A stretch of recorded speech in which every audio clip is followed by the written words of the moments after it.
கர்த்தருடைய பரிசுத்த நாமத்துக்கு ஸ்தோத்திரம். என் பேர் பூங்கொடி. நான் சென்னை இங்கே புருஷவாக்கத்துலேருந்து வரேன். நான் கவர்மெண்ட் ஜாபில் இருக்கேன். 4 வருஷமாக ஒரே போராட்ட பிரச்சனையாக இருந்தது. போன மாதம் அங்கிள்கிட்ட நானும் சாட்சி சொன்னப்போ என் வேலை பர்மனெண்ட் பண்ணித்தாங்கப்பான்னு சொல்லி அங்கிள்கிட்டும் சொல்லி ஜெபித்தேன். அங்கிள் என் மகளுக்கு வேலையை பர்மனெண்ட் பண்ணித்தாங்கன்னு சொன்னாங்க. அந்த ஜெபத்தை ஆண்டவர் கேட்டு எனக்கு பர்மனெண்ட் பண்ணி ஆர்டர் வந்தது. அதற்காக கர்த்தருக்கு நன்றி செலுத்துகிறேன். ஹல்லேலூயா. Praise the Lord. நாங்கள் திருச்சியிலேருந்து வரோம். அக்டோபர் மாதத்துலேருந்து இந்த ஃபஸ்ட்டு மீட்டிங் நாங்கள் அட்டன் பண்ணோம். ஐயாட்ட எங்களுக்கு தலையில் கை வச்சு ஜோம் பண்ணப்போ எனக்கு கொடுத்த வார்த்தை என் பிள்ளைகளுக்கு வேண்டியதெல்லாம் செய்வேன்னு சொல்லி கொடுத்துருந்தாங்க. அப்போ நான் என் தம்பி அம்மா வந்திருந்தோம். ஆண்டவர் அந்த நேரத்தில் என்னோடய ஜாப்க்காக நான் அதை குறித்து ரொம்ப ப்ரே பண்ணிகிட்டு இருந்தேன். அது நான் ஆக்சுவலி சவுதியில் ஒர்க் பண்ணிகிட்டு இருந்தேன். ஒரு எக்ஸாம் கிளியர் பண்ணுறதுக்காக இந்தியா வந்தேன். அது கிளியரே ஆகாத மாதிரி இருந்துச்சு. ப்ராசஸே ஓப்பன் ஆகலை. ஆனால் நான் அக்டோபர் மாதம் வந்துட்டு போனேன். நவம்பர் மாதம் எக்ஸாம் எழுதினேன். அந்த எக்ஸாமில் ஃபஸ்ட் அட்டம்ப்ட்லேயே நல்லா பாஸ் பண்ணி மார்க் வாங்க தேவன் எனக்கு கிருபை செய்தார். அப்புறம் எங்கள் அம்மாவுக்கு ஐயா ஜோம் பண்ணுறப்ப பரிபூர்ண சுகத்தை தருவார் அப்படின்னு சொல்லி ஜோம் பண்ணாங்க. அதுக்கான நாங்கள் என்ன நினச்சோன்னா, எங்கள் அம்மாவுக்கு ஆல்ரெடி இந்த ulcer problem, back pain, sugar இதெல்லாம் இருக்குது. ஆண்டவர் அதுலேருந்து நமக்கு விடுதலை கொடுப்பார் அப்படின்னு சொல்லி நாங்கள் அதை குறித்து ஜோம் பண்ணிகிட்டே இருந்தோம். டிசம்பர் 10th அன்னைக்கு ஒரு மாதிரி நெஞ்சு எரிச்சல் மாதிரி இருக்குன்னு சொல்லிட்டு ஹாஸ்பிட்டல் போனால் அது ஹார்ட் அட்டாக் அப்படின்னு சொல்லிட்டாங்க டாக்டர்ஸு. ஸோ அப்போ நாங்கள் ரொம்ப பயந்து இருந்தோம், என்ன பண்ணுறதுன்னு தெரியலன்னு. ஆன்ஜியோ பண்ணாங்க. ஆன்ஜியோ பண்ணிவிட்டு டாக்டர் சொன்னாங்க, பண்ண போகிறதுக்கு முன்னாடி அதே டாக்டர் சொன்னாங்க பிளாக் எதுவும் இருக்காது, ஒரு 40 to 30 அப்படி தான் இருக்கும்னாங்க. பண்ணதுக்கப்புறம் பார்த்தா பிளாக் 80 to 90 இருந்தது. நீங்கள் கண்டிப்பாக ஸ்டென்ட் வச்சே ஆகணும்னு சொல்லிட்டாங்க. நாங்கள் டிஸ்சார்ஜ் ஆகி வீட்டுக்கு போயிட்டு வந்தோன்னே அப்போ எங்களுக்கு அம்மா சொன்னாங்க, ஐயா சொன்னாங்க பரிபூர்ண சுகத்தை தருவார்னு.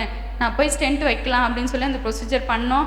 இன்றைக்கி அதே டாக்டர் சொல்கிறாங்க, இப்போ பிளாக் எதுவும் இல்லை, ஸ்டென்ட் வச்சாச்சு.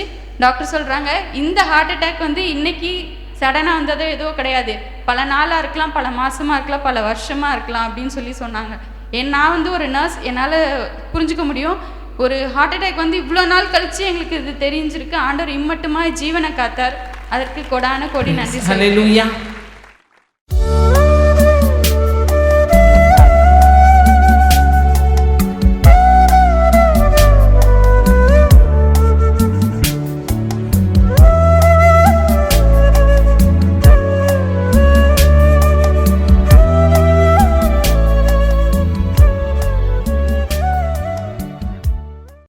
கிறிஸ்துவுக்குள் மிகவும் பிரியமான எனதர்மை சகோதர சகோதரிகளே, நம்மை சிருஷ்டித்தவரும் நம்மை உண்டாக்கினவரும் நம்மை ஒருபோதும் மறந்து போகாதவருமாகிய இயேசு கிறிஸ்து முன்னையற்ற நாமத்தினால உங்கள் எல்லாரையும் வாழ்த்தி ஆசீர்வதிக்கிறேன். அல்லேலூயா.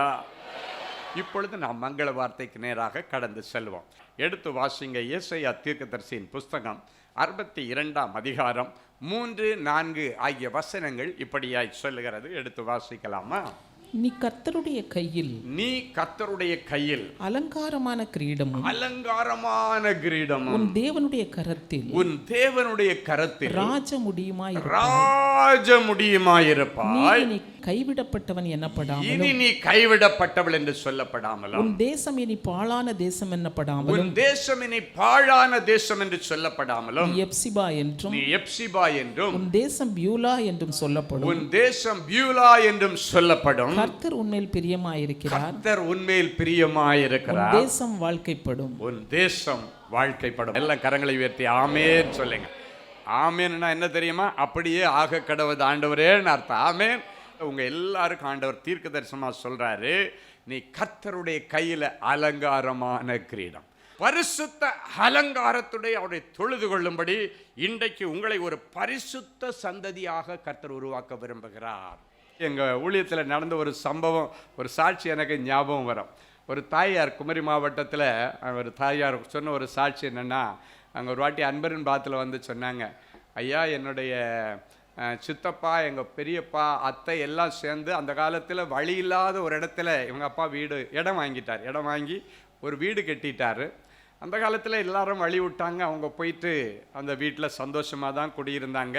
ஒரு நடப்பாதை கொடுத்தாங்க.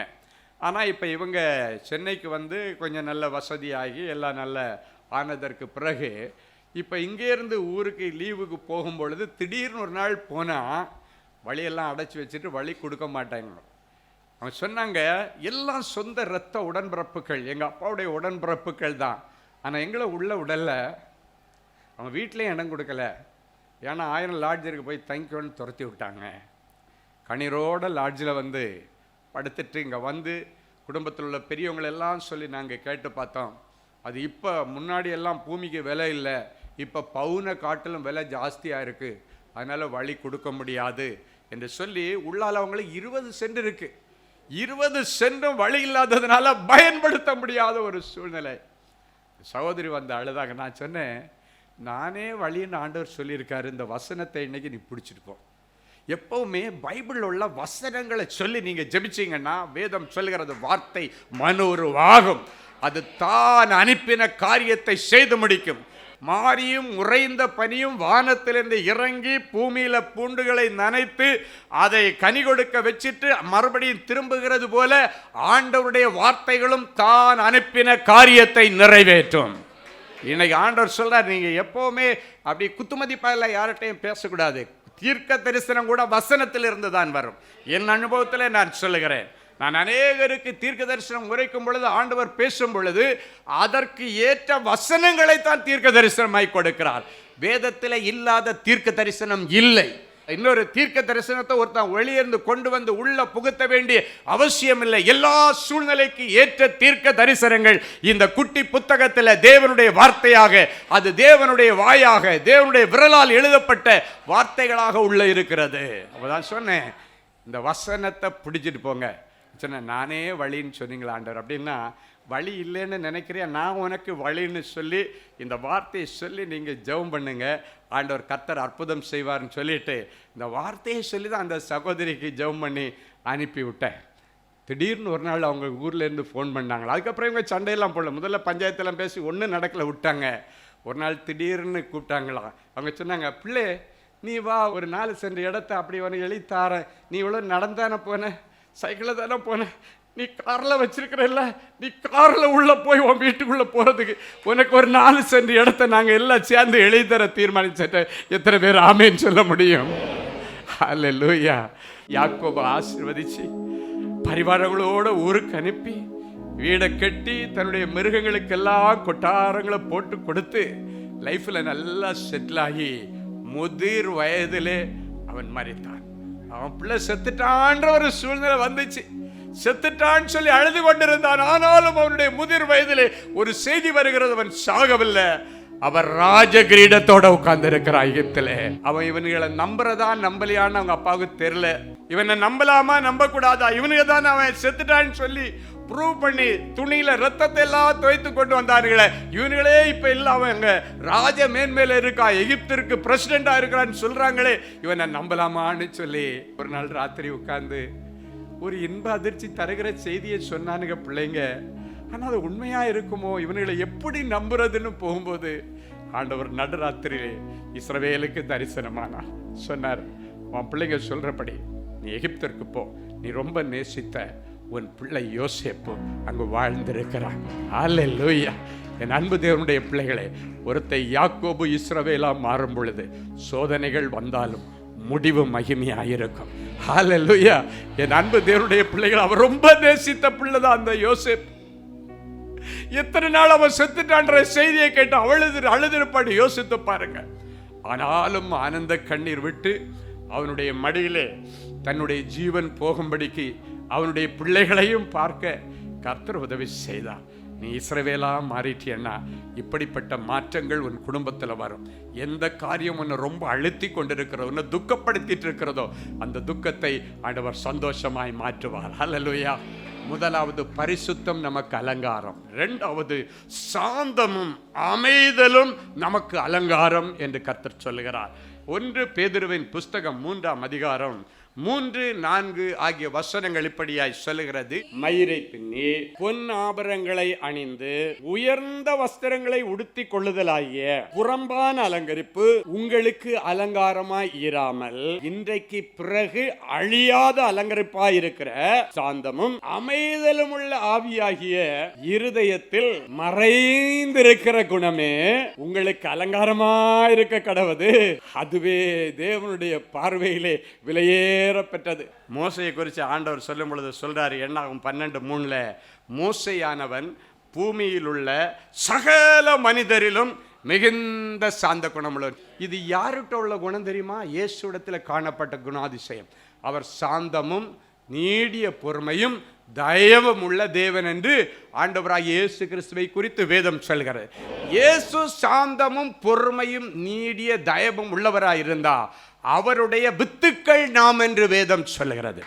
அவருடைய அசல் வித்துக்களாகிய நாம் சாந்தமும் நீடிய பொறுமையும் தயவும் உள்ளவங்களா இருக்கணும். அல்லேலூயா.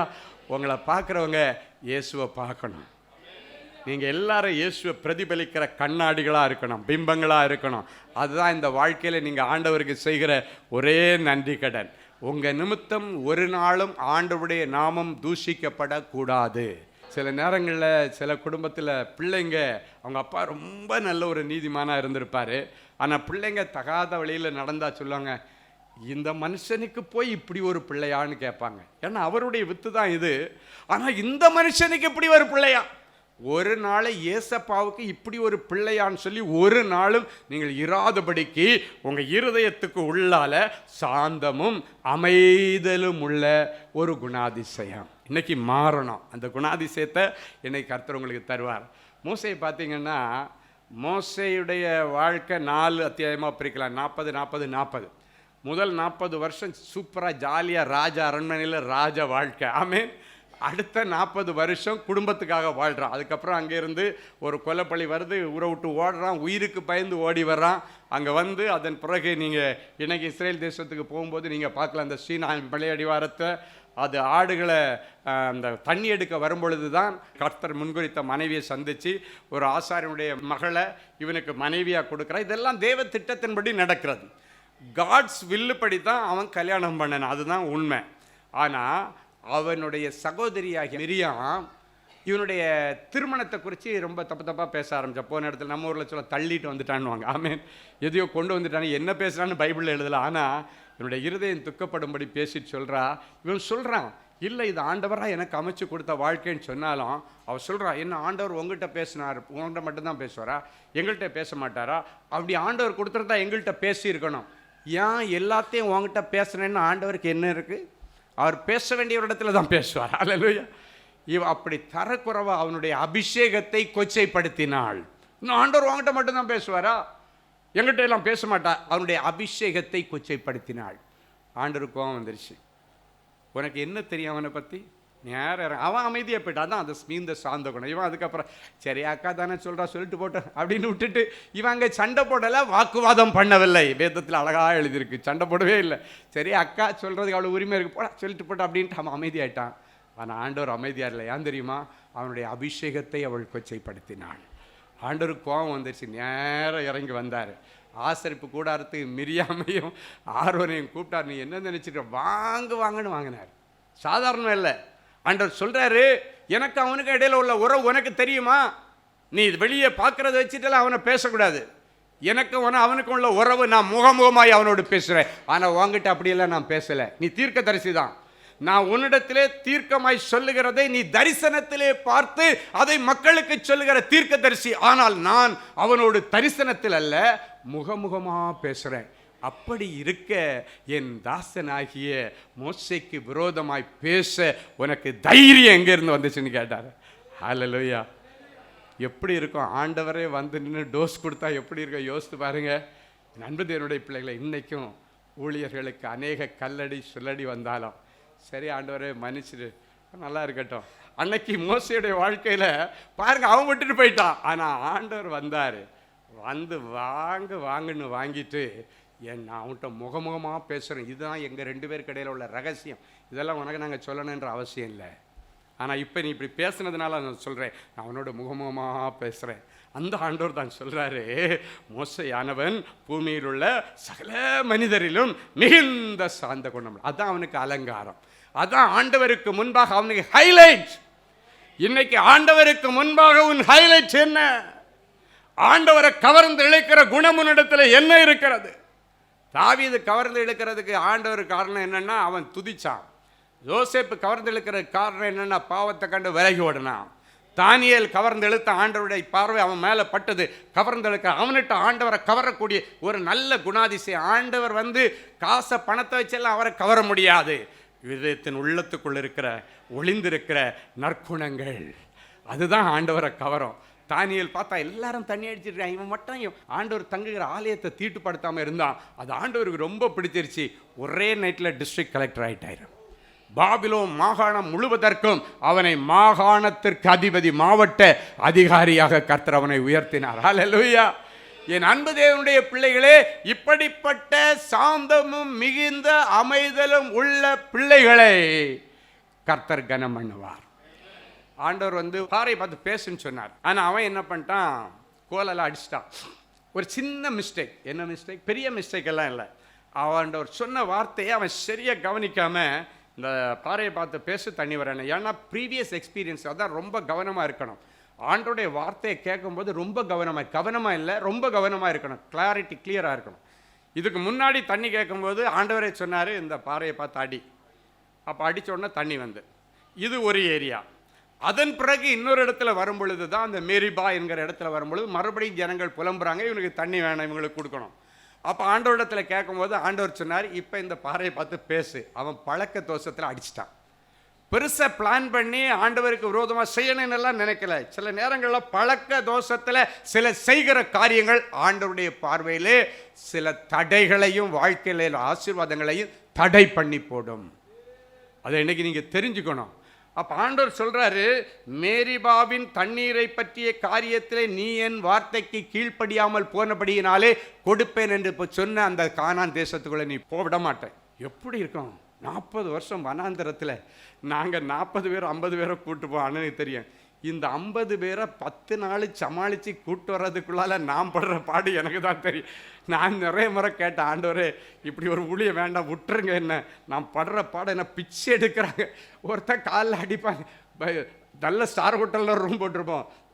அண்ணே எனக்கு தண்ணி வரலன்னுவான். அதுக்கு உடனே ஒரு பக்கத்தில் ஒருத்தன் சொல்லுவான், ஏசி வேலை செய்யலன்னுவான்.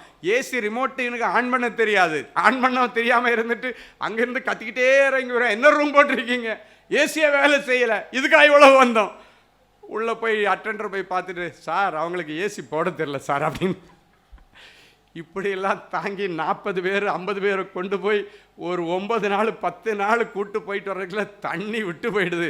இவன் எப்படித்தான் இத்தனை லட்சம் பேரை அந்த வனாந்தரத்தில் நாங்கள் ஃப்ளைட்லேயும் ஏசி பஸ்லேயும் கூப்பிட்டு போகிறோம், இல்லை ஏசி ஹோட்டலில் ரூம் போடுறோம், இதெல்லாம் இல்லாமல் இத்தனை பேரை எப்படி சமாளிக்க? உண்மையிலேயே அவனுக்கு பொறுமை ஜாஸ்தி தான். அவனுக்கு ரொம்ப சாந்தம். என் அன்பு தேவனுடைய பிள்ளைகளை, அவனே ஒரு சின்ன தப்பு பண்ணதுக்கு ஆண்டவர் உள்ள போகக்கூடாதுன்ட்டார். கரெக்டாக இன்றைக்கி இஸ்ரேல் போனீங்கன்னா அந்த மவுண்ட் நெபோன்னு சொல்லும், அந்த உச்சியில் நின்றுட்டு இந்த தேசத்தை நீ பார்த்துக்கா உள்ளே விடமாட்டேன்ட்டார். தூரத்தில் இருந்து ப்ராமிஸ்டு லேண்டை இவன் பார்த்தான். அதன் பிறகு அதே இடத்துல அந்த மலையிலேயே ஆண்டவர் அவனை எடுத்துக்கொண்டார். அதன் பிறகு ஆண்டவர் அவன் சரீரத்தை அடக்கம் பண்ணாராம். ஆண்டவர் கோபத்தில் பண்ணார். பைபிள் சொல்லுது, மோசே போல ஒரு தீர்க்கதரிசி இல்லை, ரொம்ப நல்லவன், உண்மை உள்ளவன், ஆனாலும் மக்களுக்கு ஒரு லெசன் கொடுக்கணுன்றதுக்காக நான் அவனை போகக்கூடாதுன்னு சொல்லிட்டேன் அப்படின்னு சொல்லிட்டு அந்த மலையிலேயே அந்த கானான் தேசத்தை பார்த்துட்டு அது மேலே நின்றுட்டு அந்த வியூவை மட்டும் பார்த்துட்டு அப்படியே வெளியே வர்றான். மரித்து போகிறான். தேவதூதர்கள் அல்ல, கர்த்தர் அவனுடைய சரீரத்தை எடுத்து அடக்கம் பண்ணினார். அல்லேலூயா. கர்த்தர் ஒரு மனுஷனுடைய சரீரத்தை எடுத்து அடக்கம் பண்ணியிருக்கான்னா சாந்தமும் நீடிய பொறுமையும் உள்ள மோசேயுடைய சரீரம். அல்லேலூயா. சரி, அடக்கம் பண்ணிட்டாரு. அதன் பிறகு இதெல்லாம் விட்டாச்சு. மோசே பரலோகத்தில் இருக்காருன்றதுக்கு அடையாளம் என்ன தெரியுமா? அன்றைக்கு மறுரூப மலையில் இயேசு கிறிஸ்துடைய காலத்தில் 3 பரலோகத்திலேருந்து 3 பேர் இறங்கி வராங்க. அது யாருன்னு சொல்லுங்க பார்க்கலாம். 1 மோசே, எலியா. மோசே இல்லை, 2 பேர் வர்றாங்க. இயேசு கிறிஸ்துவோட சேர்த்து 3 பேர். இப்போ இவங்க பார்க்க மேலே இருந்து மோசேயும் எலியாவும் வர்றாங்க. எங்கே தெரியுமா வந்தாங்க? கானான் தேசத்துக்குள்ள. ஆண்டவர் சொன்னார், நீ கானானுக்குள்ளே போக மாட்ட. ஆனால் அதே ஆண்டவர் பல வருஷங்கள் கழித்து இயேசு கிறிஸ்துடைய காலங்களில் இயேசு கிறிஸ்துடைய பாடு மரணங்களை குறித்து டிஸ்கஸ் பண்ணுக்கு பரலோகத்திலேருந்து 2 பேரும் அனுப்பினேன்னு தீர்மானம் பண்ணார்.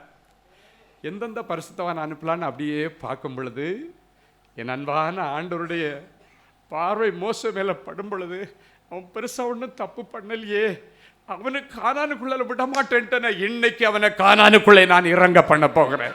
ஹல்லேலூயா. அவன் பூத உடலோடு கானானுக்குள்ளே இறங்கவில்லை, ஆனால் மகிமையின் சரீரத்தோடு ஆண்டவரனை கானானுக்குள்ளே கொண்டு வந்தார். ஹல்லேலூயா. அதான் நம்ம ஆண்டவர். ஆமேன். ஆமாம். அந்த இடத்துல இப்போ போனீங்கன்னா மோசைக்கு ஒரு கூடாரம், எலியாவுக்கு ஒரு கூடாரம், ஆண்டவராக இயேசு கிறிஸ்துக்கு ஒரு கூடாரம். அப்படி பார்த்திங்கன்னா வலது பக்கமும் இடது பக்கத்தில் மோசை எலியாவுக்கும் நேராக இயேசு கிறிஸ்துக்கு. அதெல்லாம் போய் பார்க்கணுன்னு உண்மையிலே அதுக்கெல்லாம் ஒரு கொடுப்பின வேணும். ஹல்லேலூயா. நீங்கள் சந்திரமண்டலத்துக்கு போவீங்களோ அமெரிக்காவுக்கு போவீங்களோ எனக்கு தெரியாது, வாழ்க்கையில் ஒரு நாளாவது இந்த புண்ணிய ஸ்தலங்களை, வேதாகம ஸ்தலங்களை நீங்கள் பார்க்கணும். பழைய ஏற்பாடு புதிய ஏற்பாட்டில் என்னென்ன காரியம் என்னென்ன நடந்தது இன்னைக்கு எல்லாம் அப்படியே இருக்குது.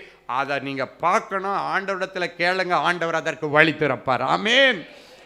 இன்னையும் போய் பார்த்தீங்கன்னா அந்த இடத்துல 3 பேருக்கு 3 கூடாரம் மாதிரி ஒரு பெரிய சர்ச்சில் இருக்கும். நான் எப்போவுமே மோசையுடைய கூடாரத்தை தான் செலக்ட் பண்ணுவேன். ஆனால் அதுதான் மக்களுக்கு சொல்லணும். ஏன்னா கொடுக்க மாட்டேன்னு சொல்லிட்டாரு, போக மாட்டேன்னு சொல்லிட்டாரு. ஆனால் ஆண்டவர் எவ்வளோ நல்லவர் பார்த்தியா, பரலோகத்திலேருந்து ஒருத்தர் அனுப்பும்போது மோசையை செலக்ட் பண்ணார். கேட்டால் மோசே உன்னை போகடான்னு சொல்லிட்டேன், இல்லை இப்போ நீ போடா, நான் உன்னை அனுப்புகிறேன். இயேசு கிறிஸ்துக்கு கூட பக்கத்தில் உட்காந்து பேசுகிற ஒரு பாக்கியத்தை உனக்கு தர்றேன். ஹல்லேலூயா. இயேசு கிறிஸ்துவோடு சரிசமமாய் உட்கார்ந்து பேசும்படிக்கு மோசைக்கு கர்த்தர் ஒரு வாய்ப்பு கொடுத்தார். அந்த ஆண்டவர் என்றென்றைக்கும் சதா காலங்களிலும் நம்முடைய தேவன். ஹல்லேலூயா. எழும்பி நிற்கலாமா? எழும்பு சீயோனே, உன் வல்லமையை தரித்துக்கொள். உனக்குன்னு இன்னைக்கு நான் ஒரு வல்லமை கொடுக்கிறேன், உனக்குன்னு ஒரு அபிஷேகத்தை கொடுக்கிறேன், உனக்குன்னு இன்னைக்கு நான் ஒரு வரத்தை கொடுக்கிறேன். அதை பெற்றுக்கொள். உன் அலங்கார வஸ்திரங்களை உடுத்திக்கொள். இஸ்ரவேலுக்குரிய இந்த ஆசீர்வாதங்களுடைய சிரசில் வைத்து ஆசீர்வதிக்கிறப்பா. சாந்தமும் மிகுந்த அமைதலும் உள்ள இருதயத்தை என் பிள்ளைகளுக்கு தாரும். கடின இருதயத்தை எடுத்து போட்டு நவமான சாந்தமுள்ள ஒரு நல்ல அமைதியான ஒரு இருதயத்தை என் பிள்ளைகளுக்கு பொருத்தி இவர்களை அலங்கரிப்பீராக. என் பிள்ளைகளை அலங்கரிப்பீராக. மோசையை போல நீங்க சொல்லணும், என் வீட்டில் எங்க உண்மை உள்ளவன், இவங்கிட்ட நான் முகமுகமா பேசுறேன். அந்த அனுபவம் என் பிள்ளைகளுக்கு கிடைக்கட்டப்பா. மோசையை போல மிகுந்த சாந்த குணம் உள்ளவனாய் மன்னிச்சு அவங்க பேசினா பேசிட்டு போட்டு விட்டு கொடுக்கிற கிருபை பெற்ற ஒரு நல்ல மோசைகளாக இவர்களை உருவாக்குவீராக, உருவாக்குவீராக. ஆண்டவரே உமக்கு நன்றி, உமக்கு நன்றி. இயேசுவின் மூலம் பிதாவே. ஆமென். Genesis Creations Media Academy, certification in media technology. Our course includes videography, photography,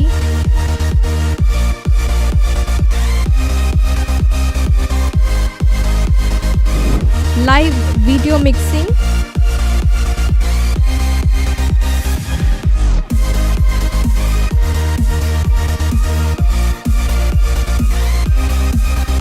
Photoshop, live sound mixing,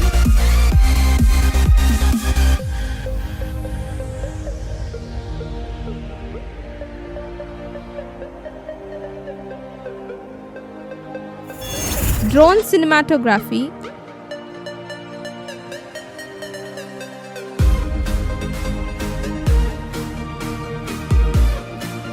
and video editing.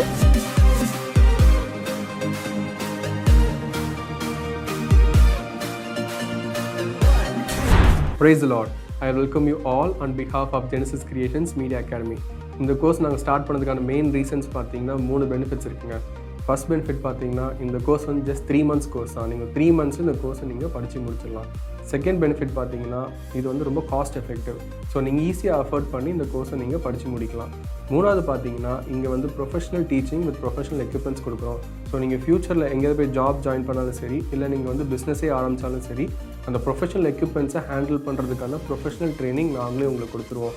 So நீங்கள் கோர்ஸ் முடிச்சுட்டு வெளியே போகும்போது உங்களுக்கு ஜாப் கைடன்ஸ் அண்ட் இன்டர்ன்ஷிப் நாங்களே கொடுத்துருவாங்க.